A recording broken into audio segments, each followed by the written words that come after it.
Hello everybody, hope you're having another blessed day. For today's video, we are back on Dueling Book. I decided it's about time for me to do basically my annual Dark Warrior deck profile for all of you guys to enjoy. That seems to be one of the bases of my whole channel, is just posting tons and tons of Dark Warrior deck profiles, since that is my favorite deck still currently. Now, this deck is going out to all those people who hate to have so many cards in the deck and love to play a 40 card variant. Yes, I want to show you guys my own 40 card variant of Dark Warriors that I'm going to be playing for a couple weeks probably, to fill out the kinks and the benefits of this deck and also find out what are the downsides of this deck. Alright, so without further ado, let me show you my 40 card Dark Warrior deck profile. Alright, so this is what you're looking at, in my opinion, for a good and competitive Dark Warrior deck profile, if you want to keep it at a 40 card budget. You see some probably in my previous videos, I had at 45, 50, never really gone 60, I never liked 60, but 50 usually is where I like to keep my Dark Warrior deck. But I decided let's just drop it to 40 and see how it goes. And I was testing out a couple times, a couple random duels. You know what? It turned out pretty good. Alright, only downside is, you do have a lower tendency to get into your combo. Mainly because you're not playing as many extenders or one card combos, as you can see. I don't have Vision Hero Vion with a Malicious engine, nor do I have the Sublimation Knight engine. So if you're planning on playing that engine also, you're also probably going to have to play more than 40 cards, alright? But this can definitely get by if you do have enough extenders to get into combo usually. Alright, so here we go. Starting off, I feel like you have to play 9 hand traps, alright? 9 hand traps is like the minimum I feel like you have to play in modern day Yu-Gi-Oh! Unless you're playing a lot of going second base cards like Evenly Match, Light and Storm, you name it, Dark World No More. Those are cards that you can play instead. But for a competitive deck now, I still think you have to play at least 9. So I played out what I call probably the best 9 hand traps you can have right now. That is free Ash Blossom, because one, it hits basically any card, it can hit any deck. So every deck at some point usually going to search a card from the deck, or spell someone from the deck or something like that, unless you're playing Mystic Mine. So this is a very good card. You're also going to have the free Nibiru's, because the best decks out there right now, like Dragon Link, is a combo heavy base deck, and a lot of road decks are combo heavy decks, so Nibiru just hits and kind of checks in on all those decks. And then also the free Infinite Permanence, is again, my favorite hand trap, mainly because I can play if I'm going first still, and I don't have to lose a card in case of like exchange or even drag down used to play. This card is a good one. I can set it before I use one of those cards. Alright. And also, it's not even once per turn. That's another great thing. If you draw multiple of these cards, you can play them multiple times on your opponent's turn. Unlike Ash Blossom or Nibiru, you're going to use it once per turn. Alright. For my extenders, I still think you should play free Firefant Ladies, free Photon Thrashers, and free Shade Brigandines. To me, these are the free best extenders. There's also Junk Forward, but personally, I don't care much about Junk Forward. It doesn't really come up as much. I do want to put my normal summon into Connector, or into Aqua Dolphin, and I will definitely want to have Thrasher. Thrasher means the best one. It works the best with Dolphin, because you can hit even like an Inspector board and take that card out. You can hit Amano, Wados, all that kind of stuff. Firefant Lady is good. It does give you a second North if you need to, and also you can use it if you need to get into a link free using your second Isolde. That's an option you can do with Firefant Lady, because you will always have at least one crit spell in your deck, and this is a level 1. And then Shade Brigandine, because one, it's always going to be live, and it's a level 4. Or we don't like Junk Forward right now is because it's a level 3, and level 3 doesn't work really well with this deck. Now for our one card combo, we do have the free Connector. This is still the best card you can have from Dark Warriors in my opinion, because not only does it get you full combo, also does take out a hand trap your opponent's hand, and at least also lets you see what your opponent's playing.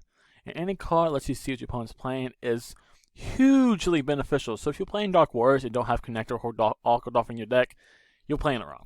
No matter what, you're playing it wrong. And then, of course, the free connectors, I'm playing 2 Aqua Dolphin. Typically, I would play 1 Aqua Dolphin, because usually I had other cards I wanted to normal summon instead. But since I did take away all my other normal summons, and I still want to have the higher chance to be able to look at my opponent's hand, I do play 2 Aqua Dolphin. And hopefully, when I have draw 1 Aqua Dolphin, I will have at least one of my 9 to 10, 9 to 11 extenders in my hand, so at least I can still get 2 warriors. Like an Aqua Dolphin, Firefant, Aqua Dolphin Thrasher is the best one, of course. Aqua Dolphin Shade Brigandine. Any of those will get you full combo. So it's fine having 2 in case you do draw 1. It's fine to normal summon as long as you have an extender.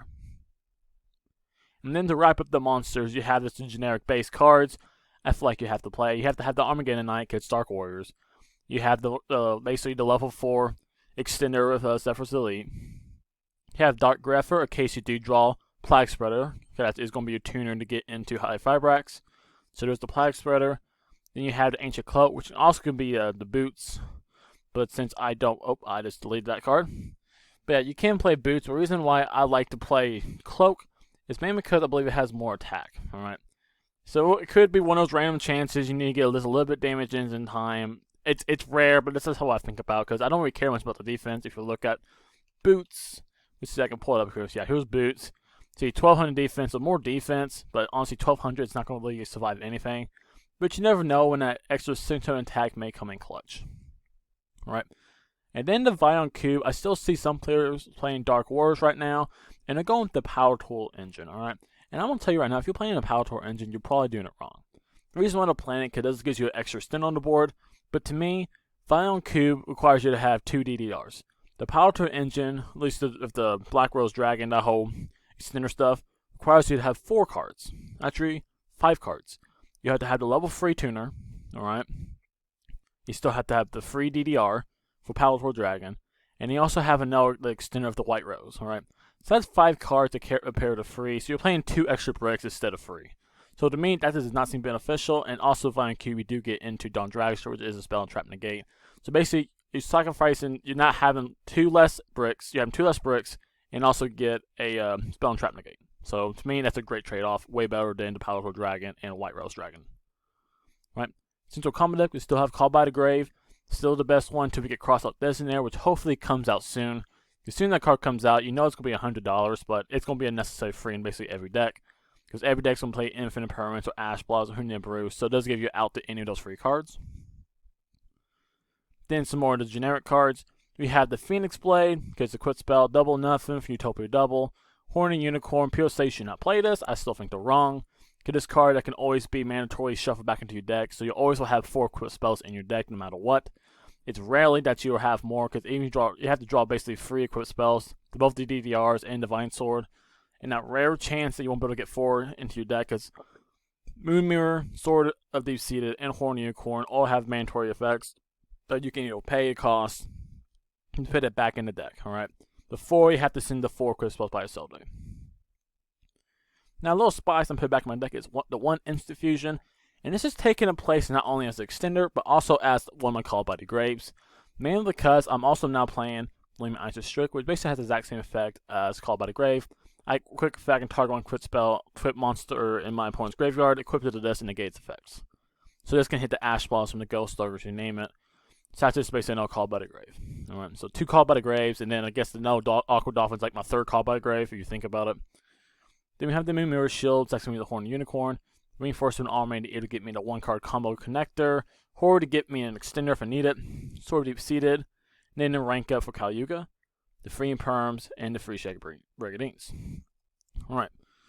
Then let's go into extra deck next. We have the Instant Fusion targets for 1 for the extender, or if I want to bait out one of those monster gates, such as this. If they just end on like 1 monster Omni Gate, I can just go Instant Fusion for this and bait it out, because if it's like a what is it, called Savage Dragon, or let's say Cyber Dragon Infinity, whatever you want to call it. Yeah, this will bait out in the gate because they'll have the target, because they'll want to go face down, you lose to negate effects. Eyes are strict. 2 Eyes Soda, in case the first one gets, let's say, Solemn Judgment or Ghost Stokered. This will help you in case you get a chance to do it your next turn. And also, after you get through it, sometimes you always be left with 2 extra warriors on the board when you try and go for OTK. So you can go to 2 warriors for the second Eyes Soda and then send the Sword Deep Seated to the graveyard. Special summon out the Firefant Lady, and then go into Unicorn to pop a card in the field. Gives you more attack on the board and clear a problematic card, so it's like a back row you don't know about. Then you have Boros Dragon, OTK potential, high effects for the combo. Dawn Dragster for the cube and the spell and trap negate, also because this basically lets you take care of the whole Cosmic Cyclone. Or the Twin Twisters during the standby phase, that'll pop your rank up spell, so that protects you from that. Then if you end with a level 4 extender extra on the board, not only can you go into full and synchro and use the high fives for the draw card, you can then use that level 4 in this card to go into Stardust Charge Warrior, which also gives you another draw. So you get 2 draws off of High Fireback basically as a potential, and also end with a Warrior Extender of 2,000 attack. Good effect. Then you have the XYZ package. The Kalyuga to negate everything. The Big Eye to go into Kali Yuga using the rank up. Utopia, which does come out quite a bit and go in seconds, so sometimes the opponent's board is not good. It's in with one monster because you Ash them or you Nibiru them, and it's left with something that's like less than 2,000 attack, okay? When that happens, you don't have to go to Kali Yuga. You can go straight into Utopia, attack of 10k, wins you the game a ton of times. There's Utopia double for either going to Kali Yuga or Utopia OTK, and then a Kaiser for the big eye. Alright. Now, to finish up with my side deck, I'm going to talk about why I picked some of these cards. One, I have 3 more, hand traps, because so this deck can play up to basically 12 hand traps consistently. And what you assigned out. If you know you're going to go second, there's no point in playing, in my opinion, Call by the Grave, no point in playing really the Instant Fusion. And I'll also probably take out one of the Aqua Dolphins, mainly because, well, I don't have to worry about really the hand traps, alright? I don't have to worry about on-board negates, like the Appaloosas, that stuff like that. So I need to have cards that can proactively negate that stuff. So 3 more Effect Veilers would take that out guaranteed. Because 12 out of 40 cards is what? Like 30%? Is that 30%? Something like 30%. Alright. So I have a 30% chance of our cards. A good chance I get 2 hand traps going first, or going second. Then the 3 Cosmic Cyclones for the Mystic Mine, or the back row negates. The whole Floodgate stuff, and also playing now 2 Twin Twisters, and took one of them out for Harvey Feather Dusters, because again, these are my back row negate cards. When I have to play these cards, I'll be taking out most likely Nibiru and Ash Blossom, or probably Nibiru and Infinite Permanence, because Ash Blossom can actually stop the search of some of those Floodgate cards, like Mystic Mine of Terraforming, or let's say Metaverse. So yeah, I'll probably play this stuff in Ash Blossom, keep Ash Blossom instead. So I'll slide out the 2 other hand traps I have for those back rows. And then lastly, I have basically my going first card. So if I know I'm going first, I'm going to side out Ash Blossom and also side out Nibiru for Exchange and Prohibition. Prohibition to basically call out Nibiru, and Exchange again to try to take the hand trap and that stuff. Now, the reason why I don't keep Ash Blossom and Nibiru is because of Exchange. Because I have no really good way to discard Ash Blossom and Nibiru during my combo. Especially when I need to use Exchange early on in my combo to make sure I don't hit Nibiru or Ash Blossom on my Isolde. So, if I activate that, basically I'm just giving a hand trap back anyways, and that kind of negates the whole purpose. But since I'm keeping Infinite Permanence, even if I have that in my hand, I can just set Infinite Permanence before I even use Exchange, unlike Nibiru or Ash Blossom, and then I don't even have to worry about giving my opponent a hand trap. Alright, and then the last thing I'm going to talk about is why I took out Drag Down to the Grave, which is no great card. But I don't like the potential of my opponent didn't draw an enter a hand trap when he didn't have one anyways. So because of that reason, it had to go. Alright, so that's going to have to do it for the video. And I hope you enjoyed the video and found this deck profile helpful. And if it was, please leave a like on my video and subscribe to my channel if you haven't already.